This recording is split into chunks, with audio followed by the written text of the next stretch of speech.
Washington, D.C., a city in the grip of a heat wave. Its households are bracing for higher electricity costs, and the government is trying to help. Kaylin Roach of the D.C. Sustainable Energy Utility does outreach to let especially lower-income residents know how tapping into communal solar projects like this one can help lower their bills. So this is a 502 kilowatt system, and that services about 143 income qualified district households across the district. And these systems can help district residents save up to $500 off of their electricity bills a year. The program, called Solar for All, essentially helps reduce electricity costs for low-income households by either directly installing solar panels on the roofs of beneficiaries or letting them subscribe to community solar facilities.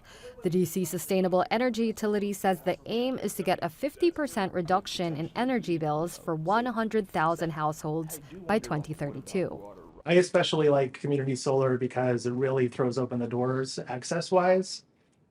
Because it doesn't matter, how old your roof is or if your property is shaded, anybody can participate in it. The way that our program operates in terms of making sure that the funds are helping to incentivize installers and developers so that they have resources needed to make it economically viable and also spur on more innovation and more participation in the solar field. And the local program is about to get a huge federal financing boost via the Greenhouse Gas Reduction Fund, created by the White House's signature piece of legislation, the Inflation Reduction Act. Thomas Bartholomew is Associate Director for Policy and Compliance with the D.C. Department of Energy and Environment. With the Inflation Reduction Act, Congress and the Biden administration saw that this would be a great model for them to invest in as well. And they've taken $7 billion and they've made awards all across the country. So every state is going to get its own Solar for All program. So we were lucky enough to get one of those awards. We're getting a little over $62 million. And we plan to help something like 19,000 more households through those investments. Charisse Perry-Russell is one resident hopeful the program can help her rein in her costs. I just found out about the program, about the solar program to save energy. I don't know, none of my neighborhood or my community didn't know about the free solar panels to save energy. So we all got on it.